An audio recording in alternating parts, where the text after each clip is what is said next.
2018లో నా పాదయాత్ర జరుగుతూ ఉన్నప్పుడు 22 మంది మత్స్యకారులు పాకిస్తాన్లో నిర్బంధించారు.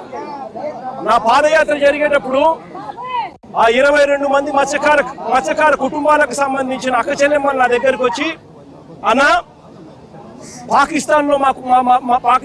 పాకిస్తాన్లో మా మొగుళ్ళందరూ కూడా ఇరుక్కొని పోయినారన్న, వేటకు పోయిన పరిస్థితుల్లో పాకిస్తాన్ జైళ్లలో ఈరోజు నలుగుతా ఉన్నారన్న అని చెప్పి ఆ కుటుంబ సభ్యులు నాకు చెప్తే 2018లో జరిగితే ఇది పాదయాత్ర జరుగుతూ ఉన్నప్పుడు నేను అక్క చెల్లెమ్మలకు మాటిచ్చిన, మన ప్రభుత్వం అధికారంలోకి వచ్చిన తర్వాత మీ వాళ్ళను ఖచ్చితంగా తీసుకొని వస్తాము అని చెప్పి.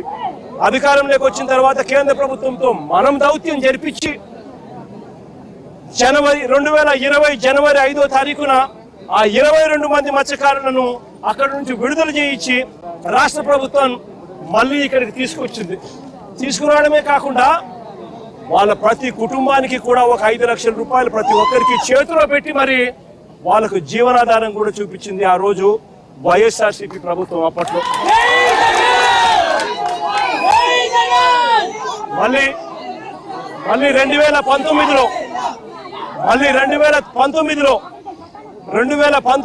మళ్ళీ మత్స్యకారులను 9 మంది మత్స్యకారులను బంగ్లాదేశ్లో వేటకు వెళ్లి బంగ్లాదేశ్లో వాళ్ళందరూ కూడా నిర్బంధానికి లోనవుతే ఆ 9 మందిని కూడా సురక్షితంగా అప్పట్లో మళ్ళా కేంద్ర ప్రభుత్వంతో దౌత్యం చేసి సురక్షితంగా బంగ్లాదేశ్ నుంచి కూడా మళ్ళా అప్పట్లో తీసుకొచ్చింది కూడా వైఎస్ఆర్సీపీ ప్రభుత్వమే. ఇది ఒకటే కాదు, ఇలాంటివన్నిటికీ కూడా పర్మనెంట్ గా ఫుల్ స్టాప్ పెట్టాలని నిజంగా మత్స్యకారులు ఎక్కడికెక్కడికో వెళ్ళి బంగ్లాదేశ్ పాకిస్తాన్లకు వెళ్ళి అక్కడ వాళ్ళు నిర్బంధానికి లోను కాకూడదు అని చెప్పి పర్మనెంట్ గా ఫుల్ స్టాప్ పెట్టాలి అని చెప్పి దీనికి ఇంతకు ముందు ఎప్పుడు జరగని విధంగా మత్స్యకారుల కోసమే ఏకంగా 10 ఫిషింగ్ హార్బర్లు రాష్ట్ర ప్రభుత్వంలో కట్టడం మొదలుపెట్టాం. మన రాష్ట్రంలో జరిగింది మొట్టమొదటిసారిగా. మత్స్యకారులు ఎక్కడికెక్కడికో వెళ్లాల్సిన అవసరం లేకుండా మన రాష్ట్రంలోనే వాళ్ళకు జీవనోపాధి ఉండాలి అని చెప్పి వాళ్ళ కోసమే ఫిషింగ్ హార్బర్లు ఏకంగా 10 ఫిషింగ్ హార్బర్లు ఏకంగా స్టార్ట్ చేసినాం.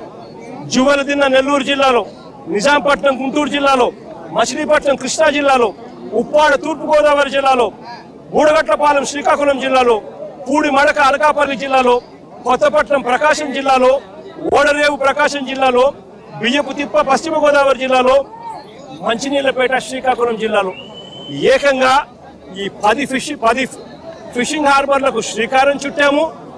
వేగంగా పనులు కూడా చేయించడం మొదలుపెట్టాం. ఇవి కాక మరో 6 ఫిష్ ల్యాండింగ్ సెంటర్లు కూడా చింతపల్లి, భీమిలి, రాజయ్యపేట, దొండవాక, ఉప్పల్లంక, రాయదరువులో కూడా ఫిష్ ల్యాండింగ్ సెంటర్లను కూడా పనులు చేయించే కార్యక్రమానికి శ్రీకారం చుట్టాం. నేను ఒకటే చెప్తా ఉన్నా, ఎందుకు ఇవన్నీ కూడా చేశాము అని అంటే ఒక మానవత్వంతో చేశాం. మన వాళ్ళు ఎక్కడికెక్కడికో వెళ్ళి ఇరుకులు పడాల్సిన అవసరం లేకుండా మన వాళ్ళకి ఇక్కడే మన వాళ్ళకి ఫిషింగ్ హార్బర్లు ఉండాలి. మన వాళ్ళకి ఇక్కడే ప్రభుత్వం సబ్సిడీతో బోట్లు కొనుగోలు చేసి వాళ్ళకి ఇప్పించే కార్యక్రమం జరగాలి. మన ప్రభుత్వం కానీ వైఎస్ఆర్సీపీ ప్రభుత్వం కానీ తిరిగి వచ్చిందంటే ఈ 10 ఫిషింగ్ హార్బర్లలో కూడా ఒక్కొక్క ఫిషింగ్ హార్బర్లలో కనీసం అంటే 10,000 బోట్లు కనీసంగా తిరుగుతూ ఆ 10,000 బోట్లకు సంబంధించి ఒక్కొక్క బోటుకు 7-8 మంది ఓనర్లను చేస్తూ కనీసం ఈ 70-80 వేల మందిని ఒక్కొక్క చోట వీళ్ళందరికీ కూడా జీవనోపాధి చూపిస్తూ ఏకంగా 50% గ్రాంట్ స్టేట్ గవర్నమెంట్ ఇస్తూ లోన్ మరో 50% లోన్ ఇప్పిస్తూ వీళ్ళందరికీ కూడా మంచి చేసి వీళ్ళ కాళ్ళ మీద నిలబడే గొప్ప అడుగు పడి ఉండేది. రాష్ట్ర ప్రభుత్వం నిజంగా మారింది. ఈరోజు జరుగుతూ ఉన్నది ఏంటంటే ఫిషింగ్ హార్బర్లు మనం ఎవరైతే మత్స్యకారుల కోసం మనం కట్టించాలని మనం అనుకుంటే ఆ ఫిషింగ్ హార్బర్లు ఇవాళ స్కాములు చేస్తూ అమ్ముతున్నారు. జువల్దిన్న ఫిషింగ్ హార్బర్ చేపల కోసం పోయే మత్స్యకారులకు బోట్లు కొనిచ్చి ఆ బోట్లను పార్కింగ్ చేసే దానికోసం ఆ హార్బర్ను వాడాల్సిన చోట ప్రైవేటుకు చంద్రబాబు నాయుడు స్కాములు చేస్తూ అమ్ముతా ఉన్నాడు. నిజంగా ప్రతి మత్స్యకారు సోదరుడు కూడా ఆలోచన చేయాల్సిన అవసరం వచ్చింది. రాష్ట్రంలో ఉన్న ప్రతి పేదవాడు కూడా ఆలోచన చేయాల్సి వచ్చింది, చేయాల్సిన పరిస్థితి కూడా ఉంది. నిజంగా ఎంత దారుణంగా ఉంది ఈ ప్రభుత్వం అంటే, మన ప్రభుత్వంలో మంత్రి సిదిరి అప్పలరాజు మత్స్యకార మంత్రి మన ప్రభుత్వంలో. ఈరోజు మత్స్యకారులను చంద్రబాబు నాయుడు ప్రభుత్వం ఎంత దారుణంగా హింసిస్తూ ఉంది అంటే, చిన్న ఎగ్జాంపుల్ ఆ సిదిరి అప్పలరాజు కథ వింటే. సిదిరి అప్పలరాజు కొడుకు 18 ఏళ్ల పిల్లోడు. సిదిరి అప్పలరాజు డాక్టర్, పలాస ఎమ్మెల్యే, మంత్రి, ఫిషింగ్ మంత్రి మన ప్రభుత్వంలో. సిదిరి అప్పలరాజు కొడుకు 18 ఏళ్ల పిల్లోడు బైకు తోలుతా ఉండి, కర్మవశాత్తు బైకు తోలుతా ఉండి ఎవరిలో గుద్ది బైకు తోలుతా ఉండి ఒక మనిషి చనిపోయాడు. యాక్సిడెంట్లు అవుతూ ఉంటాయి, చేసింది నేను కరెక్ట్ అని నేను చెప్పను. బట్ ఆ పిల్లోడు 18 ఏళ్ల పిల్లోడు బైక్ తోలుతా ఉండి ఆ పిల్లోడికి ఏం తెలుస్తుంది? ఒక్కొక్కసారి జరుగుతాయి. జరిగినప్పుడు నువ్వేం చేస్తా ఉన్నావు? ప్రభుత్వం ఏం చేసిందో తెలుసా?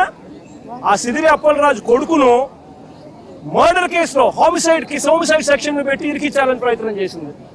నిజంగా ఈ ప్రభుత్వం మానవత్వం ఉందా అని అడుగుతా ఉన్నా. చివరికి జడ్జి తప్పులు బట్టి ఏం సెక్షన్ పెడతానారయ్యా మీరు? 18 ఏళ్ల పిల్లోడి మీద మర్డర్ కేసు ఏంది పెట్టడము? అరే యాక్సిడెంట్ అయ్యింది, తప్పు జరిగింది, అది మర్డర్ కేసు పెట్టడం ఏందయ్యా అని చెప్పి జడ్జు తిట్టి సెక్షన్ మార్పించింది. అంటే ఎంత దారుణంగా జరుగుతూ ఉందని ఆలోచన చేయమని అడుగుతా ఉన్నా.